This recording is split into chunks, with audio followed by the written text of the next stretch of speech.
Les éditions Sixtrid, avec l'aimable autorisation des éditions des Presses de la Cité, présentent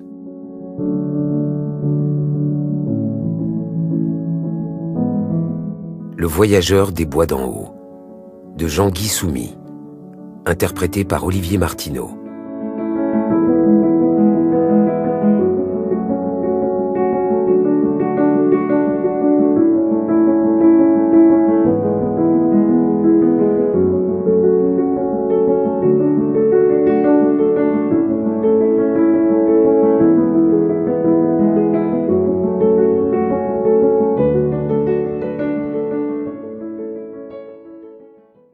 Les Lyonnais. L'aube découvre les marcheurs au milieu des bruyères. Ils sont une dizaine, tous des bois d'en haut ou de Gentioux.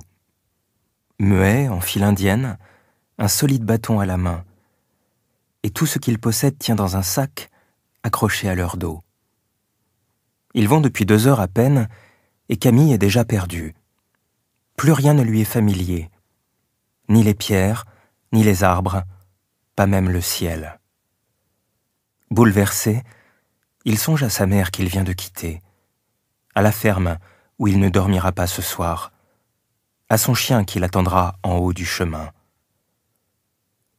Le sentier suit une ligne de crête ouverte au vent d'ouest et ponctuée de bergeries abandonnées.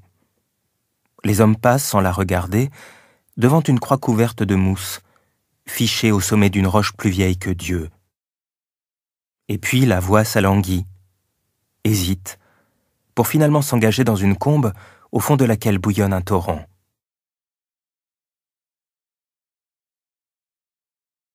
On m'appelle Camille, mais ma mère dit Jean. Jean, c'était le prénom qu'elle avait choisi. Quand mon père est allé déclarer ma naissance à Gentioux, il a promis de faire écrire Jean sur le registre. Lorsqu'il est revenu, le lendemain matin, après une nuit dans les cafés, il a dit en me désignant « Ce sera Camille ». Ma mère a pleuré. Ce sont les premières larmes qu'elle a versées à cause de moi. Moi aussi, ces 2 prénoms me font souffrir. Ils me fendent comme un coin. J'en suis l'un et l'autre, aucun des 2 complètement. Et il m'arrive de me demander, selon la manière dont on me nomme, ce qu'on attend de moi. Cela fait 4 ans que mon père, Pierre Neuvial, est mort à Lyon.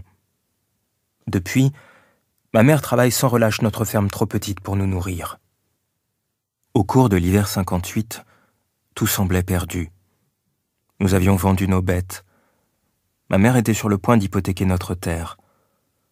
La mort dans l'âme, elle a demandé l'aide de son frère. Gerbaud a fini par prêter un peu d'argent que nous lui devons toujours. Je n'oublierai jamais ce petit matin, lorsqu'au moment de partir pour Lyon, je me suis serré dans les bras de ma mère. Dans la cour, Gerbaud et les autres attendaient en silence. Il faisait encore nuit. Le chien était à nos pieds. Nous avions une journée de marche avant d'atteindre Pont-au-Mur, où nous devions faire étape. Ma mère m'a doucement repoussé par les épaules, m'obligeant à me détacher d'elle. Nous nous sommes regardés comme si nous allions être séparés pour toujours. J'ai dû m'accrocher à l'idée que j'étais un homme pour ne pas fondre en larmes. Mais est-on vraiment un homme à 16 ans? C'est moi pourtant qui, depuis 1 an, insistais pour limousiner. Nous le savions bien tous les 2 qu'il n'y avait pas d'autre solution pour rembourser nos dettes. Pendant des mois, ma mère s'est opposée à mon départ. Et puis le printemps, tout de pluie et de gel mêlés, a ruiné nos semailles. C'est la misère qui l'a fait céder. Elle qui si souvent avait répété aux voisins « Jean n'ira pas travailler à Lyon. Je ne me le laisserai pas voler comme Pierre. » Ma mère pense que la mort est une voleuse.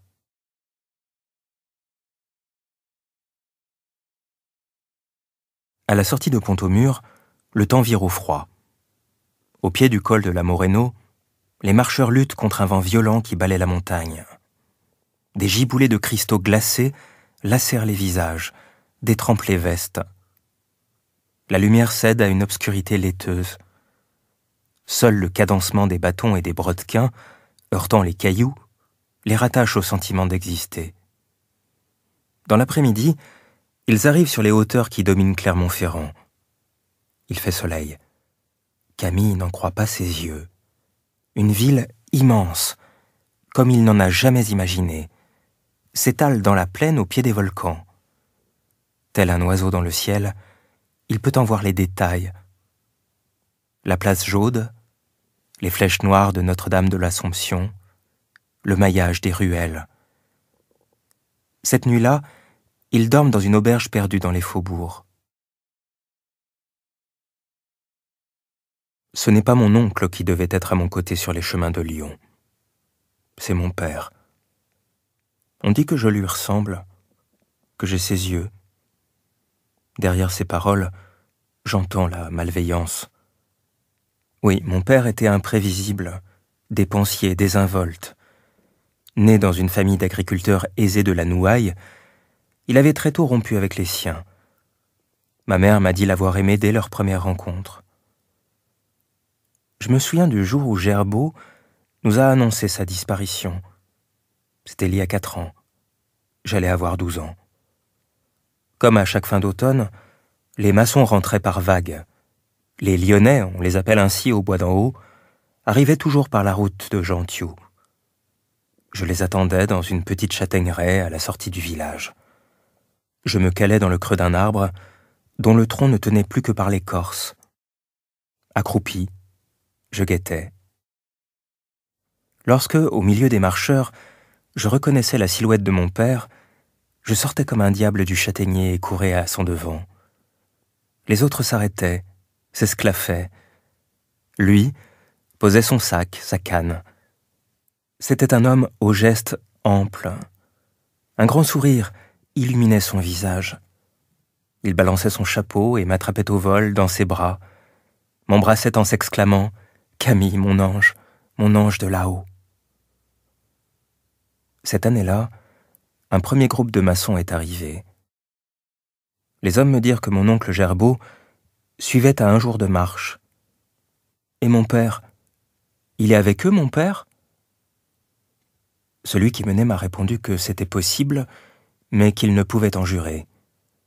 Les autres baissaient la tête. De ça, je ne m'en suis souvenu que plus tard. Je suis retourné dans mon châtaignier. Une odeur de moisissure et d'humus recouvrait mes épaules dans ce ventre d'arbre mort. C'est à ce moment-là que j'ai compris. Le lendemain, Gerbaud est venu frapper à notre porte. Je revois mon oncle sur le seuil de la maison. Gêné, le visage fermé, il a fini par dire « Le Rhône a emporté ton mari, ma sœur. » Il faisait froid dans la salle commune, mais un bien plus grand froid nous a pénétré à cœur. Emporté ? Comment ça, emporté ? Je n'avais jamais entendu cette voix à ma mère. Je me suis accroché à sa taille. La crue, comme il n'y en a qu'une par siècle. En une nuit, elle a tout balayé. Il y a eu des morts, Marie. L'empereur est venu. Et toi, la crue, elle ne t'a pas emporté ? Non, Marie, pas moi. Et pourquoi ? Je croyais que vous étiez tous les deux dans la même chambrée, rue Thomassin, où j'écrivais à Pierre. Cette nuit-là, Pierre n'était pas avec nous. Il dormait à la Guillotière, sur la rive gauche, le quartier le plus touché. L'as-tu au moins mis en terre dignement ? Dis-moi. Je sais que tu ne l'aimais pas beaucoup, mais lui as-tu payé une messe ? Gerbaud a secoué la tête. « Où est-il » s'est écriée ma mère. Son corps n'a pas été retrouvé, Marie. Seulement une de ses chaussures et un pantalon. Celui avec lequel il était parti en mars, tu dois te souvenir. Une chemise aussi, éparpillée sur la berge, dans la vase quand les eaux ont regagné leur lit. Je les ai reconnus. Mais lui, le Rhône l'a enlevé.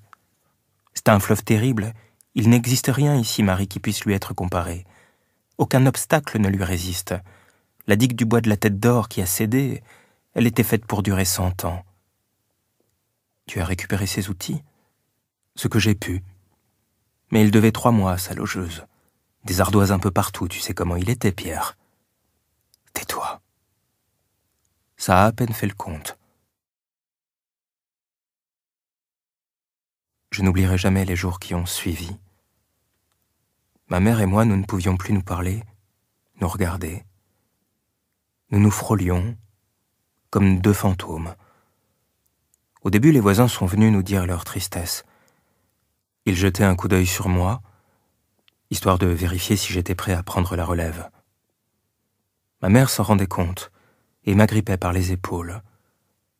Puis, les visites se sont espacées. Notre ferme est à l'écart du village et bientôt, il se trouva peu de monde pour emprunter le chemin qui monte chez nous. Nous ne sommes allés à aucune des veillées cette année-là, ni les années qui ont suivi. Le malheur, c'est comme le choléra. Il s'attrape aisément.